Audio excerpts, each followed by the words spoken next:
Sort of into chapter 7. Welcome, Roger. Good to see you.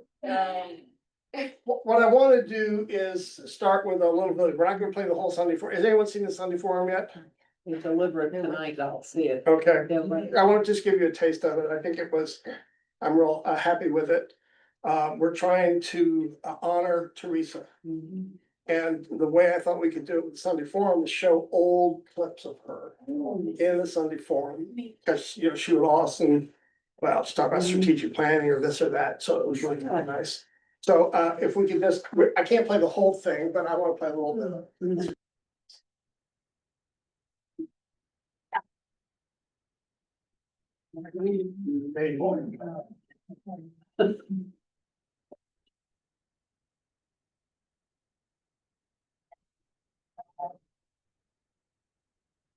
How long was she?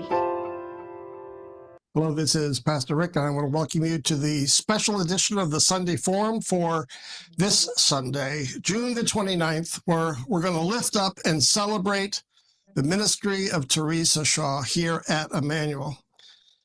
Now, you probably know already that we will be celebrating Teresa Shaw on Saturday with a memorial service at 11 a.m. And we'll show at that point many pictures, and we'll tell stories, and we'll celebrate her whole life, but especially her ministry and her presence here at Emmanuel. But one way to celebrate her in a unique way is to take a look at the role she played here on the Sunday Forum. He did many themes and tapes, and she instructed and taught and inspired us on topics as diverse as stewardship, our feasibility studies, Fling Wide the Door. She worked with capital campaigns. She talked about strategic planning, issues of social justice. She even brought her family to bear in those videos, as well as outreach in the community. And she helped us at Emmanuel connect with the Black community, especially Black churches. And we all remember the COVID shots. Many of us, we got our COVID shots through the work of Teresa Shaw. But I'd like to show just some tapes from the Sunday Forum, going back several years, just to give a taste of the type of leadership that Teresa provided here at Emmanuel. The first video, she lifts up our teaching and our practice here at Emmanuel of stewardship. Let's listen to Teresa Shaw. Hello, this is Pastor Rick, and I want to welcome you to the Sunday Forum on this Sunday, July the 11th. And I'm really pleased that Teresa Shaw is joining me here for the Sunday Forum as we talk about this very important topic here at Emmanuel, the topic of stewardship. So welcome, Teresa, to the Sunday Forum. Thank you. Now, when we talk about stewardship, I mean, what comes to your mind? What's important to you and for all of us as we embrace this basic concept, really, in the church of stewardship? Well, one thing I have to say is this, and a lot of times when I say stewardship, everybody runs. But I also want to say, too, you chose a color for the presentation of green that said money. But I really want to get over to everyone that stewardship isn't just about money. It is so much more. Stewardship is really about your time, talent, and your treasures. Now, as you heard from Teresa, she could deal with any difficult matter like stewardship, but so many other topics with that wonderful light disposition of hers. She could get us to talk about stewardship or any tough topic and would just laugh and bring everyone into the conversation. When Pastor Steve brought her on as her right-hand man or right-hand woman, however you say that, she really led the way as our executive director. Hear her now in conversation with Pastor Steve, talking about the vision and the strategic planning of the church. Enjoy. Well, Pastor Steve, I know by now people are wondering, well, what are they talking about and what are they going to do? We haven't heard anything. So I'm here today to share a little bit about how we imagine Emmanuel Lutheran Church downtown. Now, can you imagine attracting more newcomers, engaging the entire congregation more than we are engaging them now? Well, how are we going to do that? Well, we have a beautiful campus here that we can now look at how can we enhance that campus? Well, we're looking at the Lanai area, as well as our breezeway area, combining that and closing it in so that we would actually have a closed in welcome space prior to going into the church. We do have some inclement weather here every now Oh and yeah, then. so we've Yes. just been thinking about that, but just let's imagine that we have those opportunities. We're looking at also um, multifunctional space. I know that most of you know that we have AA here every day during the week, and it's growing, it's getting larger. And I feel kind of bad sometimes because we don't have the space, they're outside, and it's raining. So it'd be wonderful if we had an enclosed space that they could utilize as well. And we want this to be one of the focal points of our church. If you go outside of the lanai and look up, you will see a beautiful cross. Have you seen it? You know, you pointed it out to me. I should have seen it before, but it is a beautiful And sight. it is something that we would really like to transform into a focal point for the church. Now, of course, we're just imagining and reimagining how things can be. So we'll certainly want the help of everybody as we move forward. But you know, if you think about what God says, a lot of times you have to go through. And when you go through, you end up being at a different place. That's right. And so we have gone through, we're not finished yet, but we're at a different place, and it's a better place for us here at Emmanuel Lutheran Church. And so what we're going to do is look at a media center. Now, the media center will actually take.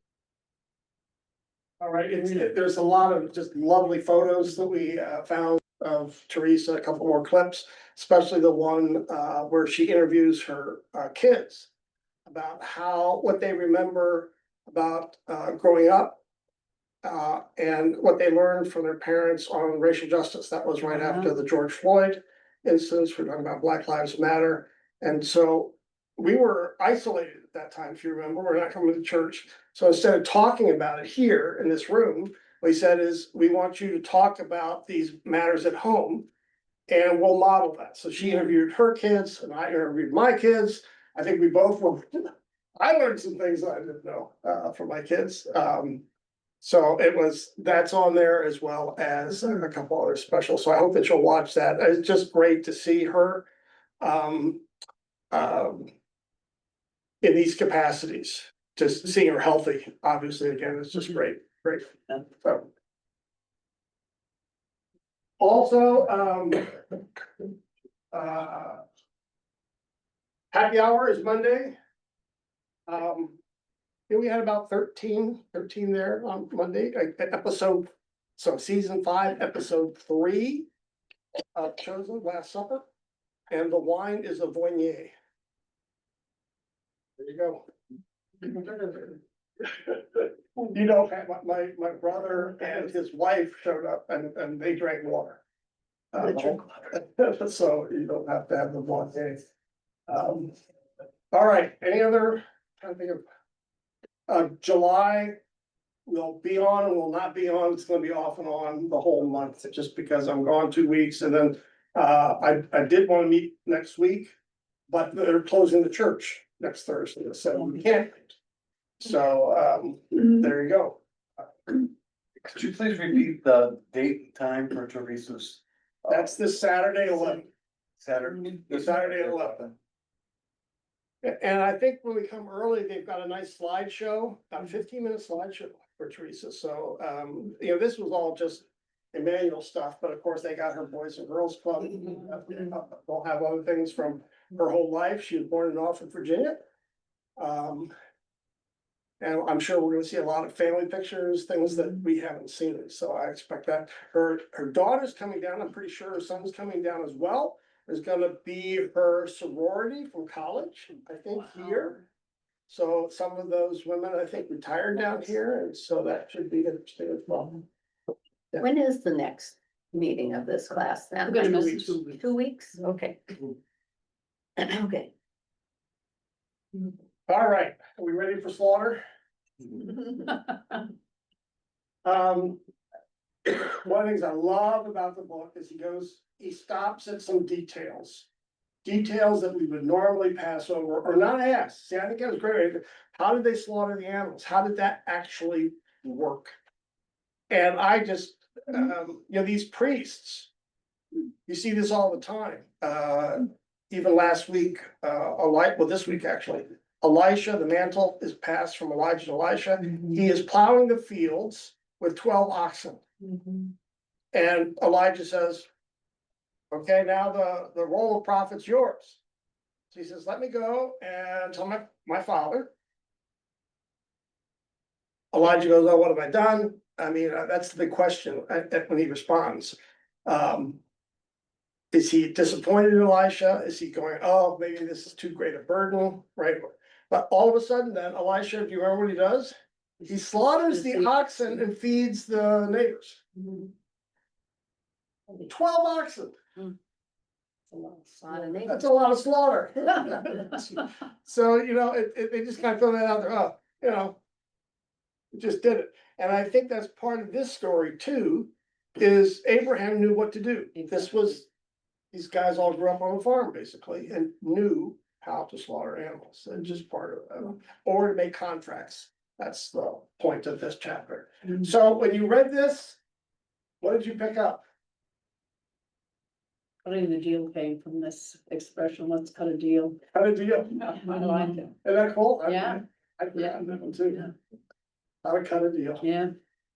Now, some of you, I'm guessing, did something similar and crazy and nonsensical when you grew up as kids. The pinky, you do your pinkies.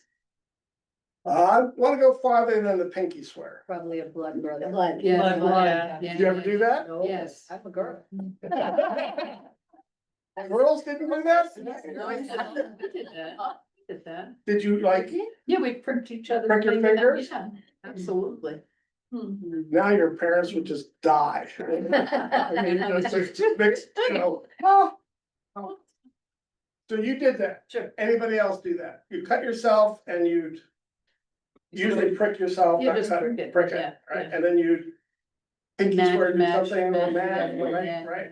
Okay.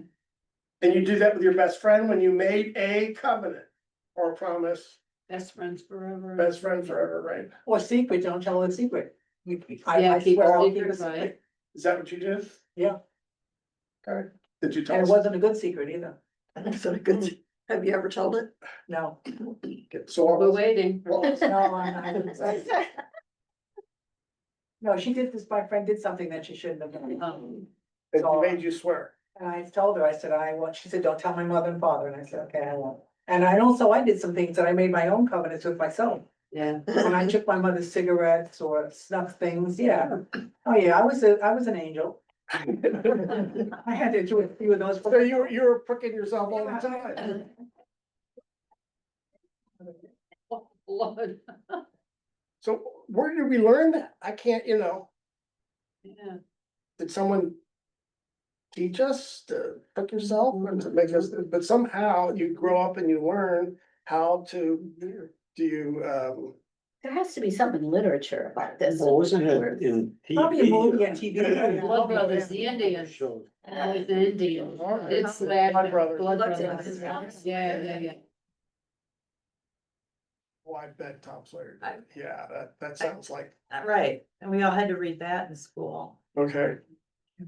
But that's for the Blood Brothers, right? Yeah, That was yeah, kind of yeah. a part of, that it was serious, right? And you couldn't just swear. But sometimes you have to swear by your mother's grave, never by your father's grave. I don't know what is that, by your mother's grave. Or the blood issue, because there's something about linking blood, the seriousness, I guess, right? Well, the Italians too, with the mafia, they have this code, they call it omerta. Death, if you Yeah. say anything, it's death. And Don't tell they anybody. enforce that. See, that's the idea, that's really the idea too, about if you break your promise, right? There's something about, or something that's written in blood. How's that phrase go? Yeah. Just written in blood? Serious business. Serious business, right? I mean, and that- It's written in again, blood, it's you kind of can't the change it, idea. right? My guess is there were times when contracts for signatures would be signed in blood, Mm. right? You do the same thing, but you put your finger in blood, your blood, and the seriousness of the contract, right? So all that's behind, the point is behind the chapter, and we want to have Melissa read Genesis 15, just listen to it. And it's the whole story. The chapter is the whole story. Notice it's still Abram, not Abraham. He does not get, the real covenant is not, which is kind of interesting. I'd have to look that out. So this is a covenant that happens between the two, between God and Abram in 15, but he doesn't receive the new name until circumcision, right? And In God 17, initiated, God initiated this. He wants a relationship with Abram. God initiated it. It's not like two guys getting it. Okay, I'll give you this, you give me that, and that's, Now, with circumcision, a little bit more to do with blood. Right? it's a sign of belonging to this special group. So here we have it, 15 and 17. 15 is this story of slicing animals, a contract, formal contract. And then in 17, we have circumcision. So let's go with, and think about this chapter. Think about this chapter as we're now reading the story. After this, the word of the Lord came to Abram in a vision. Do not be afraid, Abram. I am your shield, your very great reward. But Abram said, Sovereign Lord, what can you give me since I remain childless? And the one who will inherit my estate is Eleazar of Damascus. And Abram said, You have given me no children, so a servant in my household will be my heir. Then the word of the Lord came to him. I want to stop there. It's interesting. I was talking with someone about China and relationships in China. And I think it was inaccurate, but it was interesting. The person said, we're not interested in love in China. We're interested in family legacy. How do you pass on your family legacy? How do you have children? Right? And so you kind of feel this here. He's going, this is not about love. This is about, Legacy. I don't have children. I'm gonna have to give all my, he was a rich man already, right? Yeah. As was Lot. I'm gonna have to give it to all this distant relative of Eleazar of Damascus, right? He's upset about that. Yeah. So he wants his own heir. Then the word of the Lord came to him. This man will not be your heir, but a son who is your own flesh and blood will be your heir. He took him outside and said, Look up at the sky and count the stars, if indeed you can count them. Then he said to him, So shall your offspring be. Abram believed the Lord, and he credited it to him as One of righteousness. the most important texts to influence Paul in the New Testament. That He- we're justified by faith, right? Big deal. Okay. He also said to him, I am the Lord who brought you out of Ur of the Chaldeans to give you this land to take possession of it. But Abram said, Sovereign Lord, how can I know that I will gain possession of it? So the Lord said to him, Bring me a heifer and a goat and a ram, each 3 years old, along with a dove and a young pigeon. Abram brought all these to him, cut them in two, and arranged the halves opposite each other. The birds, however, he did not cut in half. Then birds of prey came down on the carcasses, but Abram drove them away. As the sun was setting, Abram fell into a deep sleep, and a thick and dreadful darkness came over him. Then the Lord said to him, Know for certain that for 400 years your descendants will be strangers in a country not their own, and that they will be enslaved and mistreated there. But I will punish the nation and serve as slaves afterward. They will come out with great possessions. You, however, will go to your ancestors in peace and be buried at a good old age. In the 4th generation, your descendants will come back here, for the sin of the Amorites has not yet reached its full measure. When the sun had set and darkness had fallen, a smoking fire pot with a blazing torch appeared and passed between the pieces. On that day, the Lord made a covenant with Abram and said, to your descendants, I give this land from the Wadi of Egypt to the great river, the Euphrates, the land of the Kenites, Kenizzites, etc., etc., etc. You know that old thing. So that's Israel.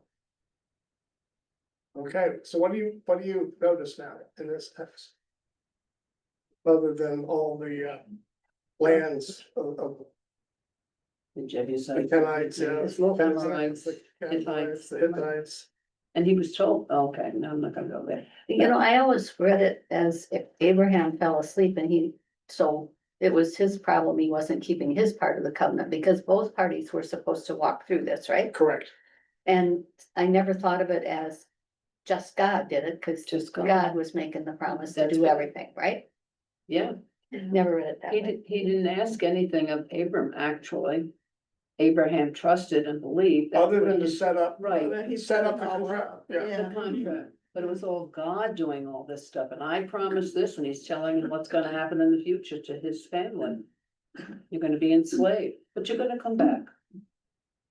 So this sets the tone again for the New Testament, where it's only about Jesus' sacrifice that makes the covenant. This is not a mutual deal, okay? You do this and then I'll do this, God, and I'll do my part of the contract.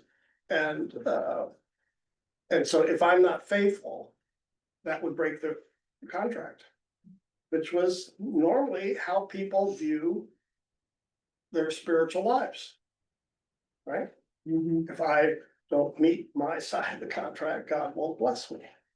And even though we read in the New Testament about our righteousness come through faith, I think it's just natural to think that way, right? That if I sin, especially if I'm on the golf course and it starts to lightning, Watch it. there's just something in us that says, so God's gonna get me.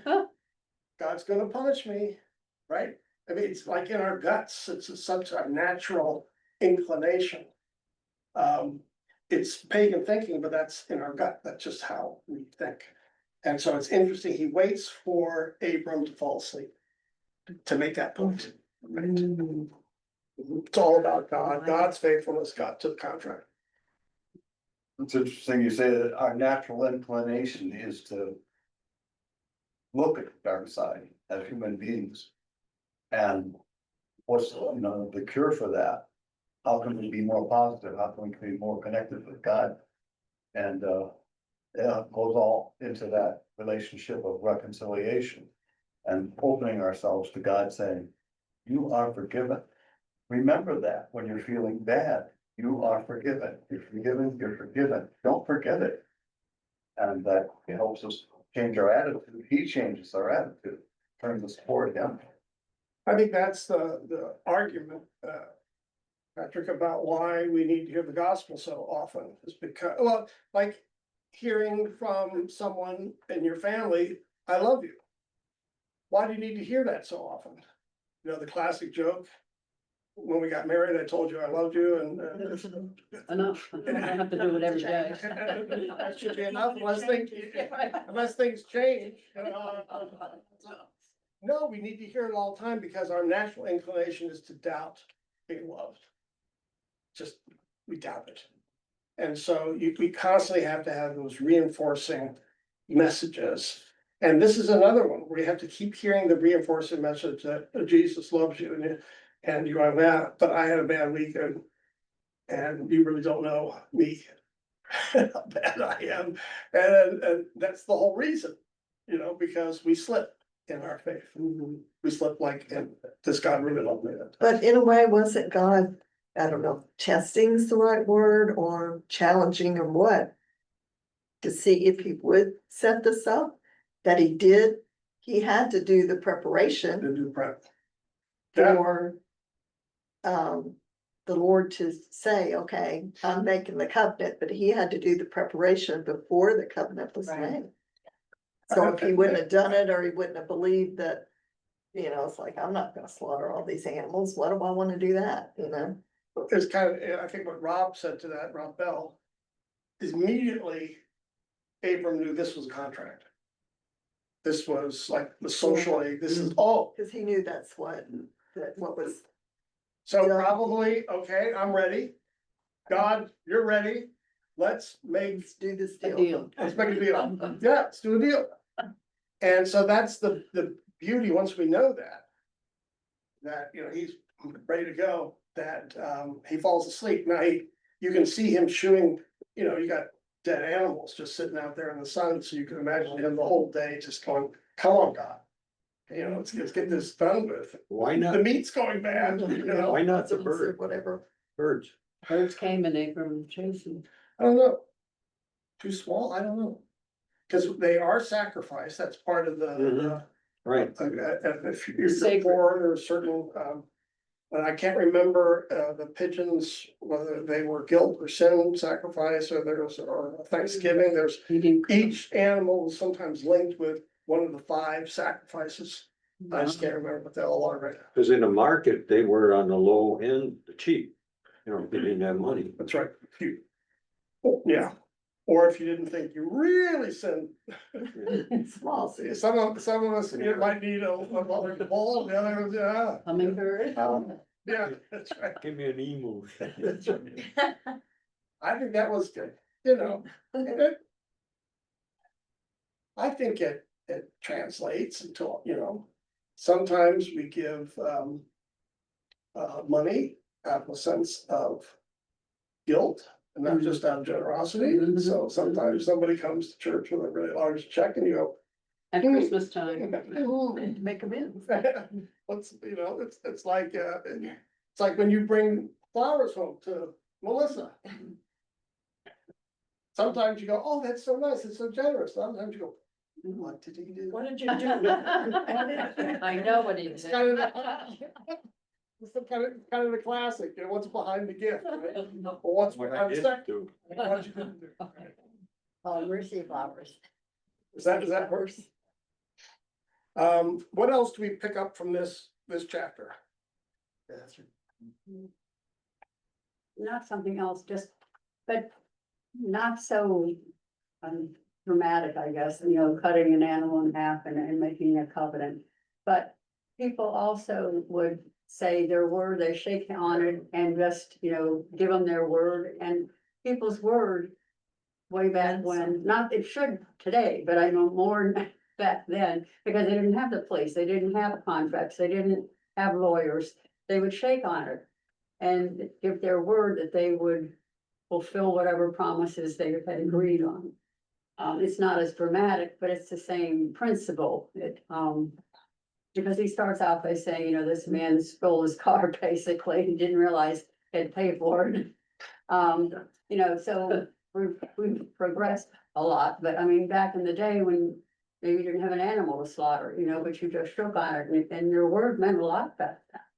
It did. I still think it does. That should. You don't experience it, I don't think we do as much now as we used to. But if someone says, I give you my word and shaking on it, I still think that means, Yeah. I mean, that's pretty serious. And I think showing up means something. I think when you say to someone, I'll be there, Be there. you be there. Mhm. Now, and if you can't, you have the courtesy to call them and let them know why. I mean, growing up, I remember a lot of times people gave their word and it did mean something. And I think it still means something. For each one of us, it means something. Like all these cultural norms, like the Blood Brothers, we asked, where did we learn that? You know, was it Mark Twain? Was it the movies? Was it, but we learned it. It was in the culture. And I noticed that really, well, in Germany, expectations of certain cultural things were quite different. If you landed in the hospital, you did not expect your pastor to visit you. This wasn't expected. So I came because I thought that's what pastors should do. And they went, What are you doing? I think they were dying if they saw you. no, You would scare them. well, there's something to that, right? But even then, your pastor would not do that. They have a chaplain paid by the church who's there at the hospital. But if you have a birthday, oh, pastor better be there. Wow. Birthday parties were like a big deal. And you had, but no one told me that. I don't know, for a year or two. Finally, one guy goes, I'm having a birthday, I know you don't, but you need to know that's what we do. Exactly, the culture. It's part of the culture. And so those are little things, but they're bigger things too. Like even if you're gonna buy a house and you'd say, let's just shake on it, the person would go, no. Let's get it written down. Yeah, I want that in writing. I want that in writing. Because we know that's something of what details or a different type of contract, right? And so you've got these two contracts, basically two covenants, the one here in 15 and the one in 17 with circumcision. Both. I know in Africa, it was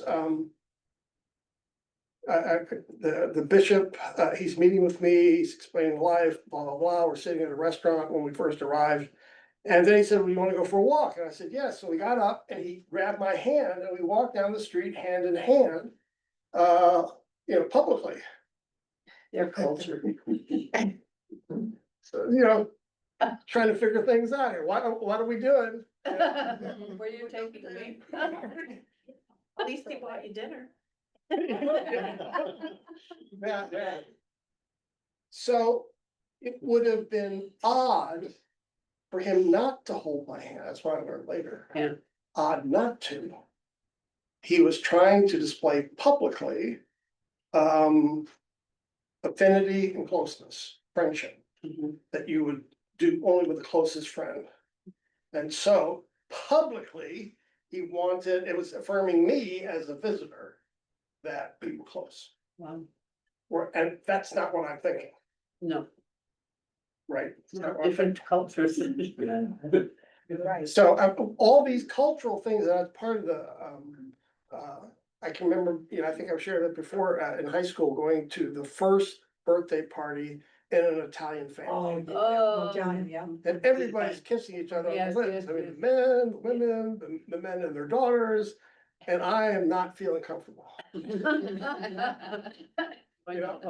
yet everybody's doing it, so you can see something's going on that I'm not getting. And when, after a couple of men kiss you, you go, okay, when in Rome, I guess. But that's part of this, when God says to Abram, take these 5 animals and slaughter them, he knows immediately what's going on culturally. If this is a covenant between he and God, is pretty special. And then the fire pots, of course, where God now says, the whole contract only depends on my faithfulness. Only on my faith. So it's a beautiful thing. What I like about Bell is he puts everything in context. We're talking about, trust me on this. And Abraham believed in the ancient world, the gods were believed to be distant. And he said, he's talking about, this is new, but this is new. And I really like coming at it from that aspect. And my own spiritual journey, when I opened the Bible as a kid, I didn't know what the heck I was reading. And it develops, and as it develops, and your ability will follow your love. Believe what God tells you and listen to it. This is the nature of God's truth. Love God's wisdom. It's easy to say that. And actually, the more you practice it, the easier it becomes. But he puts everything in the context of the culture, the old culture, and applies it to our culture.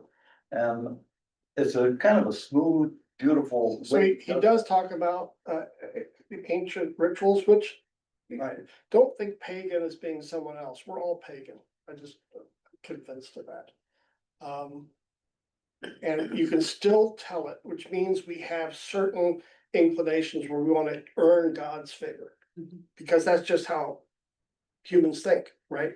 So we sacrifice, we do things as the Greek gods were, wow me, impress me. And the sacrifice had to be good enough so that it would rain, or so that we'd have children, or whatever blessing that I'm looking for. And it's interesting too that, you know, we'll still do things like, well, how was your day? Well, it went really well, knock on wood. Yeah, that's a pagan practice, right? Now, Ray and I, we do that on the golf course. We go full pagan. Give us stories here. Oh, and they're funny, but they're because that's how we think, right? If oh, I was really shooting well last week because I had my lucky socks on or something, right? Or you'd say, wow, you know, you must not have prayed this morning because you're missing all your shots, right? Or you know, God's getting you for, you know, or when the lightning starts to come, you know. It's a pagan. So these stories are pushing against something that's, I think, ingrained in all of us. I told you, sorry, I just love the story that I came back from Africa. I'm in a group of 150 women at my old church in Germany. And what I wanted to tell them is, you think the Africans are superstitious, and they are, because I told them about all the kids in Sunday school wearing amulets in Africa. And so, of course, all the women had heard, we'd all read Africans are superstitious, right? So then I said, well, you know, but how about you? Oh, no, we're not superstitious, right? We're Germans. We're rational, we're rational. And so then, you know, I knew this story well, that the last 2 weeks, the 2 weeks after Christmas, you are not as a woman to do any laundry in your house, right? 2 weeks. And if you do, someone will die in your family that year. Oh, my gosh. So, you know, I knew that, I don't know what you call it now, but, you know, wives' tale. So I asked them, how many people believe in this wives' tale? You know, how many people of you are just as superstitious? Not a woman raised her head, not one. And then, of course, the follow-up question is, how many of you do laundry in those 2 weeks after Christmas? And of course, nobody, you know, and so you say, well, why not? Well, you don't want to push fate. I mean, everybody's, why risk? I don't believe it, but why risk it? Because we're not pagan until a black cat crosses the path, right? And then we're going, ear drops in the house, or whatever it might be. Yeah, Friday 13th, or to this day, how many are you in buildings that have a 13th floor? Because no one will buy a condo on the 13th floor. So you skip it. So you Builders label it 14th, but it's the 13th. Exactly right. Because no one will buy that condo. Because we're pagan. Somewhere in us, all that soup, primordial soup Yeah. affects our brains. And then we get a story like this. That only God walks through and keeps the covenant. So it's written about Patrick, it's a powerful story, but we have to be reminded of it all the time. Do these beliefs kind of go along with control of us trying to put in a little talk about own control? Oh, absolutely. Because that's life. And also, so we expect God to function that way. Because we kind of function now, it's all transactional. It's not about divine love and sacrifice, it's about transaction. Keeping God happy. I think it's part of thinking you're not good enough. I think that part of it would be that when we talk about paganism, that no matter what I do, I don't feel I'm good enough. Even though God has made that sacrifice. I'm not saying this for me personally, I'm saying it generically, that I think that sometimes the people feel they have to keep giving to impress somebody or to win their favor. In this case, it's God. Paganism, again, and I think this is natural, all of this, is trying to control or manipulate the divine or the natural powers. So magic, you're trying to manipulate natural powers. And then, of course, there's divine powers you're trying to manipulate. So, you know, it's Harry Potter. Right? Someone who can control the natural forces or the divine forces, either for good, white magic, or bad, black magic. Yeah, so there's just something in us. That's why we love those stories, right? Because there's something, it touches in us about, oh, you know, especially as a kid, can I put on a cape and fly like Superman or, you know, whatever, to have those powers at my disposal. Because every kid thinks, you know, that's a possibility, right? This is something we're born with, that, right? Right before he has two broken legs, sorry. Jumping off stuff. Idea, Okay. good idea. All right, let's go to 8, and the fat closed in over the sword. Great line. I expect Ray here to have liked this story a lot. How many southpaws do we have here? You are too? Yeah. Oh. You both what they're loving it? Yeah, But I still would have used my right hand. yeah, I use my right hand. Mother was, I didn't realize it. To stab somebody. you- Actually, I cut my knee with my right hand, But he was right hand. just like the Europeans do. My dad was left-handed, but he and my sister. Oh, when you eat, When I but when you cook, eat, which is your strongest arm? I stir with my left. I do mostly, but I hold the pot with my right hand. Okay. And if you hold a sword and you were stabbing someone, you would use. Left. Good thing to know. You're safe on that. All right, so I'm sure you paid attention, Yes. left-handers, right? Let's just review the story as he told, this is from Judges. Melissa, can you take a look at Judges too, and maybe you all can remember, do you remember that? We did a Bible study here on Judges, and Judges is a very violent, brutal book. But it's got a theme, you wanna get, well, you don't wanna get beyond the brutality, but you wanna learn from the brutality, right? What chapter? I think it's, is it right at the beginning? What does it say right at the beginning? The Judges, I should look that up. Israel fights the remaining Canaanites.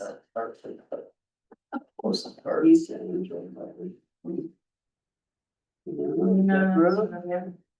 Deborah, talk about Deborah. Three. I'm looking for the, Yes, verse 12. 3:12. Yeah. Okay, great, that's, what's that first line, cause that's kind of the theme. Again, the Israelites did evil in the eyes of the Lord, and because they did this evil, the Lord gave Elpalam, king of Moab, power over Israel. Just remind us, who are the Moabites? They wouldn't give hospitality to the Jews when they left Egypt. Okay. Are they related? Yes, they're all related. Okay, so who, Moab goes back to whom? Who are we thinking of? Ruth and Boaz, right? Okay, right, she's a Moabitess, She marries him. but keep going back. Cain. Well, these, Jacob and Esau, Jacob and. Lot and. Lot and they Abraham. went their separate ways. Lot and Lot then becomes the Moabites. Yeah. So, that's the whole idea of Ruth and Boaz is family of Abraham's come back together again. We have reconciliation in the family, so we can then produce a king, David, who has brought together again Abraham and Lot. So it's all this fighting, all the bad blood, bad. And then Ruth comes in and says, oh, we're bringing the family together. Now we can produce a Messiah, can go back to the project again of a family being designated by God to save the world. So that's what's going on with the Moabites. So, but here you get part of the tension with the Moabites. They beat up on each other, their neighbors, right? And the theme was they did evil in the eyes of the Lord. So what is Rob Bell trying to tell us about Judges? I mean, he goes into the story. It's kind of fascinating, but we don't want to just get visual aids of the knife going into the fat. I mean, that's There's a big boy. it's a bit creepy. but to, There's a lot of crying out in the Bible. A lot of people, a lot of people are. What's going on? And why is it like this? There's a lot of that and a lot of it. This with judges, yeah, judges is about, just the chronicle of, the succession of the judges, leads into Samuel, like, where, the judges, first these judges and all this stuff is happening and, the people are governed and it seems like a lot of times they're governed by people that are unworthy of them. And that's what he's talking about. Game of Thrones means House of Cards. that's a great. And, interesting analogies that we can relate to in modern times, but, this is about a swing period. I mean, we're talking about ancient history here with judges. And then is going to be, Remind me again, why do we have judges and not kings yet? God is. because we weren't at that point in, development. Okay, that's, I mean, historically, you could say that, but there's something theological going on here too. Yeah, God is the king God's the of the king. people. I want to be in charge. Yep. And so you can have judges, you can have people who rule, and I'll send judges when people cry out, when there's been brutality, when there's been injustice, when there's been violence, I will send someone, and here I'm sending, Ehud. Ehud, right? But doesn't it But turn out that then- Israel wants a king? And Later. that Go then later. evolves from that, And yeah, gets later the- on. We want to be like, Other, basically, we want to be like the Moabites, look at that, they have, Mhm, we can't just keep asking judges to save mhm. our rear ends. But what's the other theme going on here? So they cry out, I think that's an important point. God sends different judges to save them, Mhm, mhm. but then what? they go in, it just That's happens, group again. happens over and over Constant. again. Now so I'm gonna get a little political here. It's still happening today. Yeah, that's exactly what someone was saying the other day, well, God gave Israel a land. I said, is that the biblical story? Or does God give and God takes it away if they're not faithful, if they don't treat people unjustly? The biblical story is not, or it doesn't stop with God gave the land to a people. It's rather that God punishes, sends them to exile. They lose the land. They lose most of the land at one point in the northern kingdom, 10 tribes. So God doesn't just give the land. God then calls them to live righteously. And here, this Judges, the constant theme is, and they did evil in the sight of the Lord. It's, if you do evil, then God is going to punish the land. And they cry out, help, help. So you have to say, is Israel, so the theological question today is Israel acting justly in the land? So we don't have to answer here, I'm just saying this is part of the rhythm of the story, right? If you're not just, and I would say if you're gonna beat up the Palestinians, that's not gonna go unpunished by God. Maybe not maybe not the international community, who knows what we will do or not do. That's not the point. And God holds every nation, it's not just Israel, we always, our history has a theological component We have too. a lot of it going on right now in our own country. We have a And lot- so we'd say, lot of- are we a city built on a hill, right? That was kind of how the Puritans said, maybe God's starting over. Actually, the Puritans had given up on European governments acting justly and righteously. So they said, we gotta start over, right? So everyone's reading Judges though, especially at that time, of saying we gotta stop doing evil in the sight. And just killing the leader, stabbing him isn't gonna get us there. Violence doesn't usually lead to righteousness. So that Rob Bell's picking up this through line, this red line that goes through the story, which I think is quite helpful for all of us, right? When do you stop the drumbeat of violence? When do you stop and try to create a new situation of justice and righteousness? Can we do that individually? Can we do that as a family? Can we do that as a nation? Well, that's still true today. They think killing the leader is gonna, cure things, but it doesn't, because there's always somebody behind them to take over.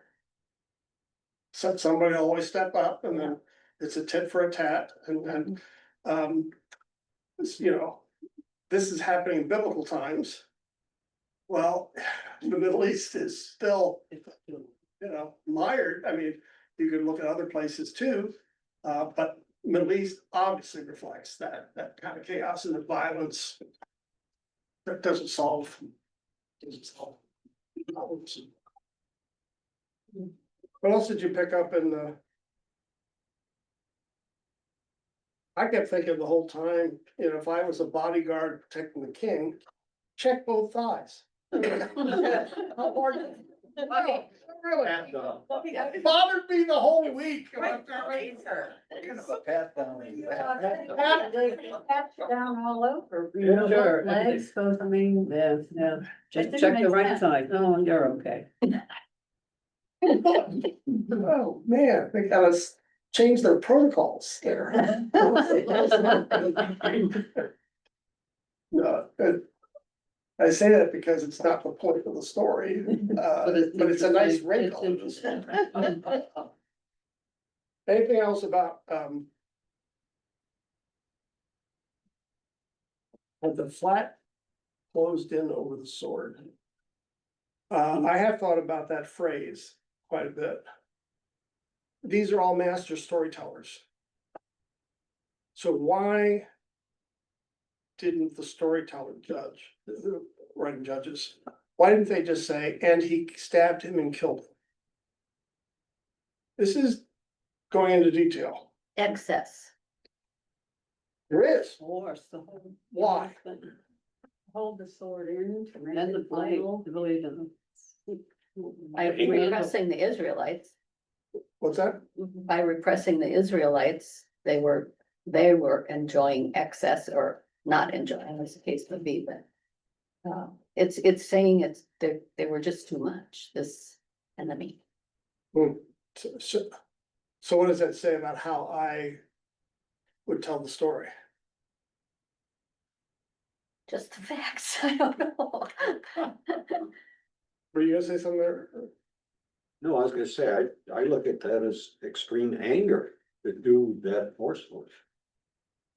There's a message. Show the You do power. that, you do this, and you're gonna get the same fate. It's a message. When you think of any enemies we've had as a nation, who, when they met their demise, you would just watch it over and over again on TV or want to know all the details.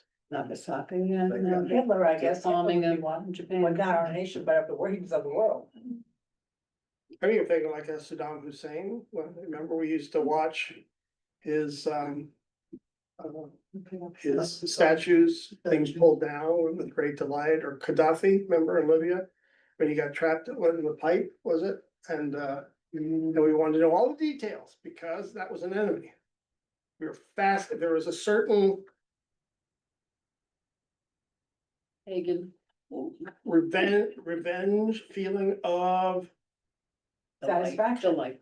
that's right, satisfaction of not They just got knowing their fate. he got killed, but that it was brutal. It was what he deserved, what they deserved, right? There's that sense of Justice. in a brutal sort of, yeah.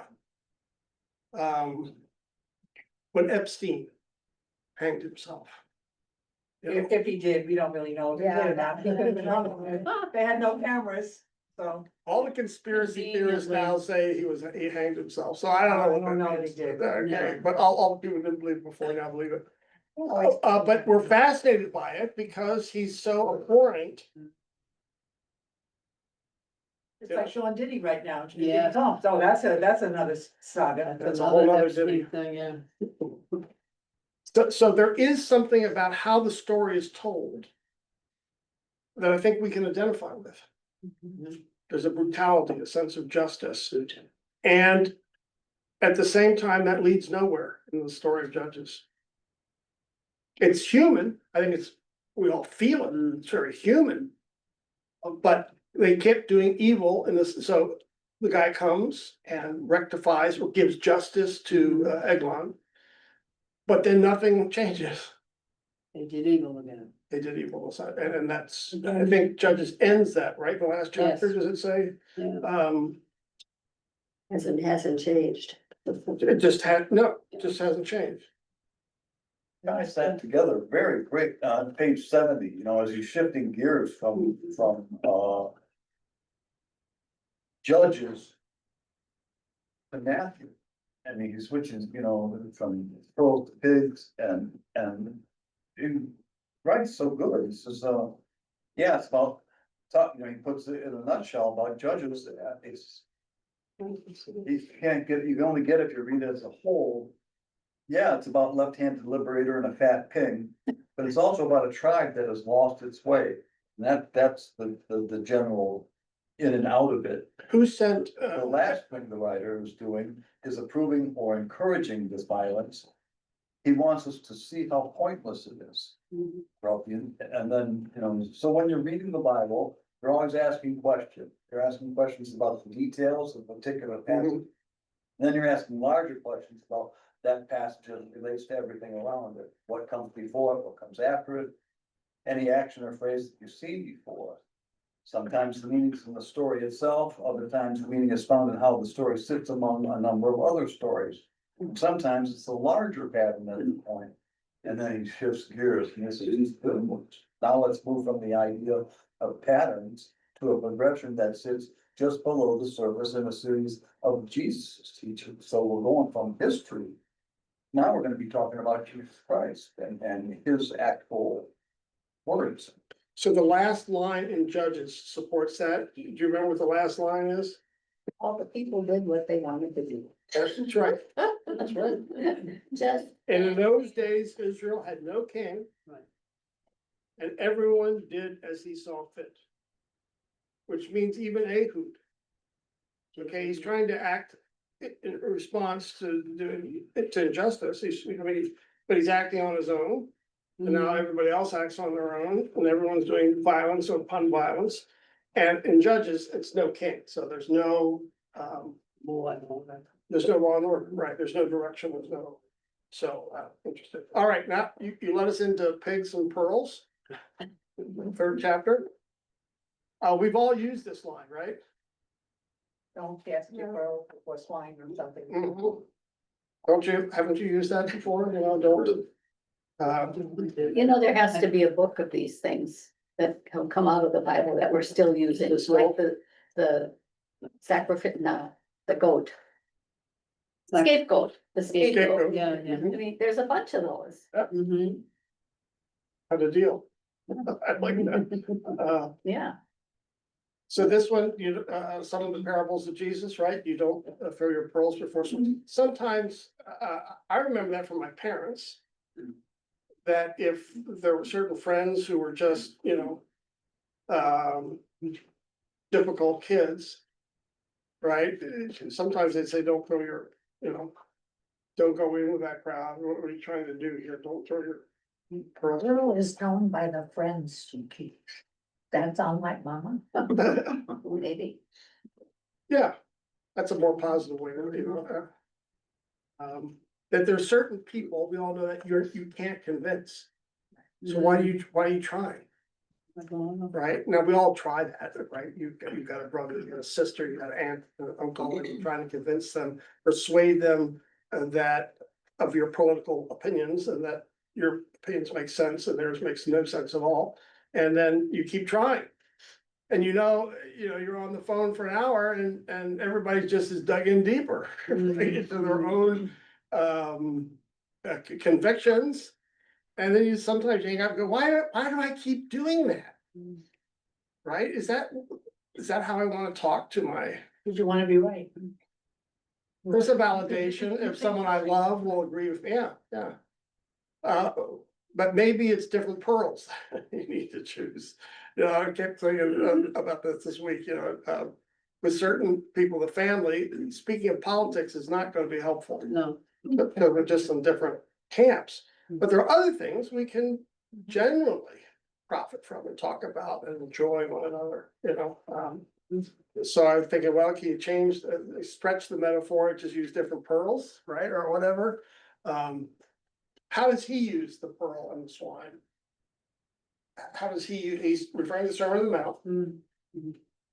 He says the Sermon on the Mount has a flow to it, so, you know, it's story after story after story, taking us down a certain argument, right?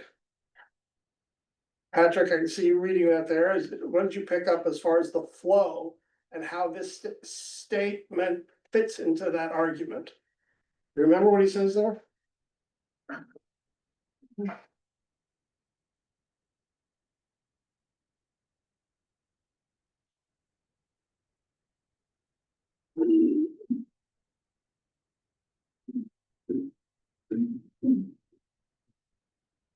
What's the question? Look on 72. Don't waste time on stuff you can't control. So he moves, is it from judging to trusting? Trying to think, is it? Chapter 3 is off. Notice the progression from, I'm at bottom 72. Yes, exactly, and that's the point. Notice the progression from do not judge. He then talks about having a plank in your eye and trying to remove a speck from someone else's eye. And do not give dogs what is sacred. Do not throw your pearls to pigs. Before we really say it, Worry is about you, judging is about others. get rid of the plank in your own, and don't we all do that? I mean, That's the, examine ourselves for that plank in our eyes. What are we missing here? You know, it's a question that I often ask myself. What am I missing? Where's the plank? You know, and Jesus is so right about that. I mean, everything, but he's, you know, he's. Get over yourself, get over yourself and listen to me. And you. so remember though, one way to say that is starting with you. Don't worry, That's right. but this phrase is not about do not worry. Yeah, it goes right It's there. going into the public, because another way we try to control our situation is Look he's back saying to here. that, when you were talking about superstition, sometimes we bother ourselves needlessly with superstition. Is this superstition, or is this, you know, is this some silly innocent superstition, so to speak? Or is it really an affront to God? And you know what, most of the time God just kind of says, get over it. I mean, you know, sometimes I think about, Drew, what does this bring me, you know, and like that. And so I'm not putting it, you know, too high of a position on it. And often that's, you know, it goes hit back in the book, this book, Jesus says, don't worry about stuff like that. Don't be and Paul too, don't be anxious for stuff like that. The devil is in the details, so get over the details and get to the real heart of the matter. Okay, now that's the first part of what he's saying in this. Look at 73, because he's trying to tell us that there is a logic. But I'll be honest, I hadn't seen this logic before, so this is new for me. How did we get from worry, that's what you're talking about, this worriness, give it to God, to judging, to specks and planks, to dogs and pigs? He says, great question. Now an answer. To thrive, we must first commit ourselves, that's what you're saying, Patrick, to God's loving care, which will always mean that we surrender our worry and anxiety and drama and stress. Step one. That's how it begins. You entrust yourself to God, you turn it over, you surrender. Then there is a second step. That's his point of this chapter, that you entrust others to God. Uh-oh. Yeah. Right? So now I have to entrust my brother to God in my own situation. Instead of worrying about them. Or trying to control it. Yes. So it's very, we entrust others to God, because if we don't, we will inevitably deal with our anxiety and worry and fear by trying to control and manipulate them. And how do we do this? Sometimes we try to control others through negative things, like judging them and condemning them and disapproving of whatever they do. We pick them apart, we critique them, we try to shame them into doing things our way, Not that any of us would do that, but we know people, right? Have you ever seen a parent deal with their anxiety about their kids by endlessly nagging them about everything under the sun? I think we've all seen that. If you just hang around a kindergarten, as it closes, sometimes you just see that all the time, right? And we do that because of our own anxiety, right? But then we just kind of beat up on the kids. Well, taking the focus off yourself. It's control them and it's, It's controlling we're others. trying to control the We kids. don't wanna look at what's wrong with ourselves, so it's easier to look at somebody else. Always. Yeah, so we judge. Have you ever seen a parent? Okay, yes, when your interior life is a mess, That's key. when you're racked with worry and guilt and anxiety, you're desperate for a distraction. Projection. Mhm. Something to take your thoughts off of the pain and chaos within you, which often expresses itself in judging and shaming and condemning others. People with a high need to control others are generally doing it as a way of dealing with the lack of control they're experiencing within themselves. Which is why one of the first things you learn in recovery is that you can't control people, places, or things. 12-step program. So this is so don't try to control the people, which means don't throw your pearls before the swine. It's not a put down the other person, it's just saying you're giving up control. Which is, I thought this was quite interesting. Thought about it a lot, because I hadn't seen those two steps before in the Sermon on the Mount. First of all, no anxiety yourself. Yeah. Then secondly, Judging them. give up others. And we all know, we rather judge others. I mean, that's what we do, Easy. right? Go out for coffee, let's gossip. What's the gossip? Which is usually judging, but then to give that person over to God. Wow, that's quite a different move. What he says here, when your interior life is a mess, when you're racked with worry and guilt and anxiety, you're desperate for a distraction. What's happening then? That is the voice of the accuser in your head telling you you're not good enough. And the answer to that is always reconciliation. That's the time where you go, Jesus, help me, I need your help here. Turn me away from this. And the more we do that, the more we practice that, it's a good thing. And judging other people's and all the stuff, it just fits together so seamlessly. It's book blows my mind. This book blows my mind and steals my heart. It's just like, wow. Good, that's why we chose I it. call it a good book. So, normally we split up today, but I want to stay together, because we have the 3 chapters here. What's your big takeaway? 3 chapters. Smoking fire pots. A story of Abram. And I know Ray's gonna go home and report back next week about how they cut those. I'm sure they took the heads off first, so, but I might. No, I totally agree with that. Okay, all right, then you don't have to do your homework if we're on agreement. And then the fat closed in over the sword. Of course, that's not the point to the story, but it sort of is, it kind of gets to the point of all this revenge stuff, everybody acting as they saw fit. It doesn't lead to. It leads to confusion that we need a king now, but a king who can lead in righteousness, right? This is all then finally leads to Jesus, obviously. Christ the King, that's kind of the message there. Third is the thing about pearls and pigs. We just kind of walk over this interesting 2-step. It's like this little dance, but to give up your own worries. And oh, by the way, that might express itself in hostility to others, judging others who just don't do that. So what's your takeaway from? God loves us no matter what. He's the faithful one. We're not. We're always doing evil and he's correcting it back and forth and back and forth. Especially left-handers. Yes, that's right. It all goes back to the 10 Commandments in a way. About, getting along with other people and God first. Right? yeah.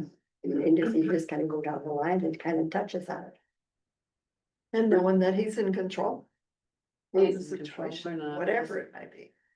And that you don't need to worry about it, or you need to worry about other people's problems either, or have anxiety or trying to tell them what to do, or yourself even, because the Lord's gonna take care of it. So the ultimate temptation, I still don't trust God for Mhm. whatever it is. Mhm. Always something good. And we know how tough that is. I mean, think about our kids or our grandkids or, you know, Easier said than done. that's right. Other. Thank you, what you said. I thought about the pot, when he walked Jesus, I thought that thing meant purification. Of fire and light, and I think he was sleeping, Abram was sleeping. But with God, there is no darkness, that's what I thought to myself, and I thought that was very cool. There is no what? With God, there is no darkness, because he's always light. There's no dark, no light, he cannot be extinguished, his light is just so overpowering. Were the fire pots real or was that his vision? That's a good question. I think it was God walking through there, that was my interpretation, that it was real. Cause he waits for him. He waits for the sun to go down, Mhm. which is interesting. So I looked again, cause I always remember the story that Abram fell asleep Mhm. and then saw a vision of the fire pots, but I don't think that's what it says. I think it's purification. Also kind of reminds you of the fire that, The amber on the tongue. And the Like water in in the Bible. the wilderness, yeah, yeah, fire to lead the or even the burning bush, that's a fire. right fire. Pentecost, a Right. lot of things. Other takeaways from these three First one, in the fire pots. It's the emergence of this new God, this God that's close and makes covenants with his people. And that's what I take away from it is the newness of what's in here. It's new, not the old stuff. The second one. With the sword thing, the last verse of Judges, in those days, there was no king in Israel. And Israel's us, when we think about Israel, that's us, but anyway. In those days, there was no king in Israel, everyone did what was right in their own eyes, which is okay. I mean, Very. cool. They did what was right in their own eyes. As long as they're not out there murdering and messing up with the 10 Commandments and stuff like that, but. And then the pearls and the pigs is Jesus saying, I got you, trust in me with all your heart, don't lean on your own understanding. Don't judge people, be good to yourself and reconcile. I mean, there's so much more unsaid than what is said. And yet the whole rest of the book enforces it and it just fills out the story. So just with those three, I mean, that's a lot of time coverage, from Abraham to Jesus is 1,500 years. And how the timelessness of all of these words reflect to here in 2025. We're talking about, 3,500 years of, in those three, just those three. But it happens every time we open the book. It's new things are revealed and it's just. In the Sermon on the Mount, what's the line about judging that we usually remember? Judge not, lest you be judged. Or even the Lord's Prayer. To put it another way, forgive me my sins like I. Because if I'm judging someone else, then I'm not forgiving them, obviously. Or I'm trying to control them. So I'm casting my pearls. Trying to win them over, trying to control them, right?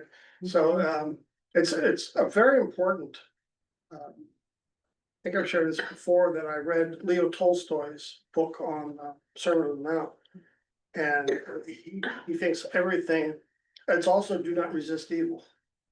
And he feels very strongly that this is at the core of Jesus' ethical teaching, the Sermon on the Mount, because by trying to fight evil like Ehud, you just keep the cycle of violence going. So for him, Jesus is trying to stop the cycle of violence. Which meant sometimes you had to turn the other cheek and someone hit you on the other cheek, right? And it's kind of- Sometime I would like for us to talk about how these messages relate to the political situation. You're thinking to Hitler, he wasn't opposed, and people didn't speak out because they were afraid to speak out. And then it was too late. And see some of that now. And I pray about that. I pray, I can't do a whole heck of a lot about it. But how do we use this in a way that's constructive and helpful? It deserves more attention than I'm gonna give it right now, Okay. but Christians have been struggling with these texts like forever. And one of the big struggles, like turning the other cheek, is what's the framework for the teaching? And some would say, Luther would have said, it's about you personally, it's not about society. So if my role is, I'm called to be a policeman, your role is not to turn the other cheek, but to defend someone. So maybe personally, I turn the other cheek, but someone in society should be protecting my cheeks, so to speak, right? Because that's their vocation, that's their calling, is to do that, right? So I don't resist evil personally when it's directed at me, but I do defend the neighbor who's being attacked. Right, so I try to stop evil in the neighborhood out of love for neighbor. But when it's directed to me, I'm passive. Now that was, so that meant you could have an army, because in the early church, early, you could not be a Christian and a soldier, because that they would say, look at the Sermon on the Mount, you can't be a soldier.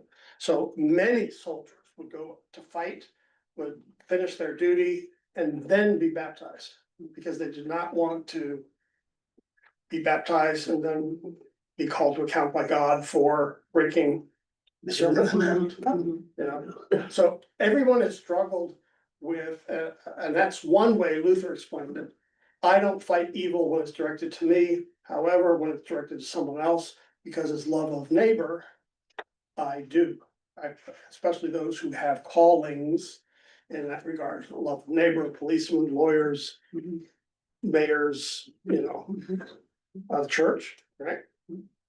So, the classic line is, the Good Samaritan, don't just feed the person who's been beat up aside from the road. The church also has to make safer roads. There should be more people protecting, people are getting beat up on the side of the road. It's not enough just to clean up the mess. How can we prevent the mess, so to speak? What about the Christian Crusades? Who? Christian Crusaders? Oof. Charlemagne. No, bad thing. The Crusades are one hot mess of It is a mess. motivations. Was it over 250 years? I mean, how long? And the Crusades to Jerusalem were one, but there were Crusades wandering in Northern Europe, the Teutonic Crusades tried to conquer Latvia. They just kind of beating up on people. And these were Christians, but they were Orthodox, not the Catholic from the West. They were Orthodox from the East. And it was all like, in the name of God, brutal, terrible stuff.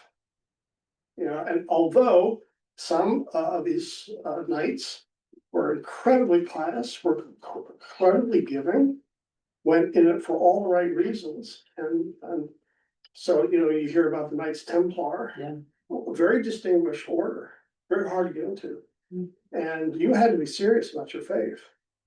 So I think there's a mixed bag in the Crusades. Mhm.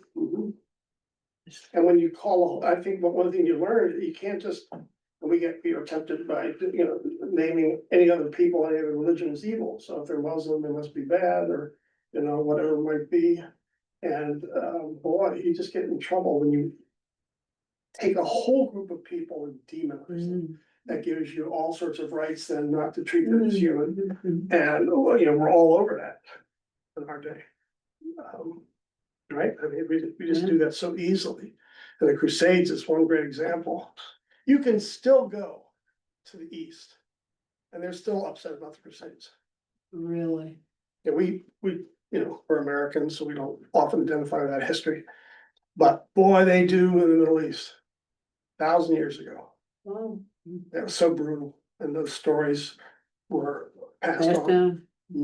Latvia, Lithuania, they still tell those stories, right? Wow. Yeah. Yeah, beat up by all those German crusaders. Anything else? Final words? Okay, no pearls before the swine this week. Hide your pearls. Where are your pearls this week? What we want to do is in 2 weeks, we'll finish up this section. We'll just do turning the gem and Larry in the airport. So then we're finished part 1, which I think would be a good place. So what is that, 8 and 9? That's 10 and 11. 10 and 11,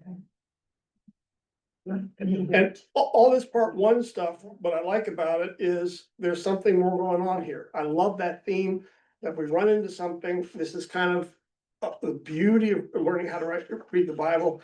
And you run into something interesting, a little nugget. What he's saying is keep going with it. You know, What's it mean? what is it? There's probably something there that is a gem worth. And let me airport. That's what I think you mean by turning the gem. You know, just keep looking at it, keep seeing the beauty of what's there. And the more you look, you know, you find these little discoveries, which are just, Yeah, little pearls of wisdom. that opens up the That's how bigger I'm story. looking Yeah, at yeah, it's just marvelous. Okay. Anything else? So chapters 10 and 11 for next time? For in 2 weeks. 2 weeks time. Yeah, and what will happen then is I'll be gone for 2 weeks, then on vacation in the end of July, and then we'll come back in August and start part 2. Okay. That's all right. I go, like I said, I wasn't planning on not having next week, but it's okay. It is what it is. All right, let's close with a word of prayer. Good and gracious God, teach us about your grace and teach us about your mercy. Remind us of the fire pots. That indeed your blessings depend on your faithfulness. And so we depend and count on those blessings today. Lord, keep us attuned to your mercy and your grace and the covenant that you've made with us through Jesus. We thank you for your faithfulness and your call on us not to keep repeating old cycles of violence, but to turn to you as our King and to wear the pearls that you've given to us, not to control others. So lay our worry on you. Be with us on the rest of this day, and we pray all this in the name of Jesus. Amen. Amen. Thank you. And what a timing.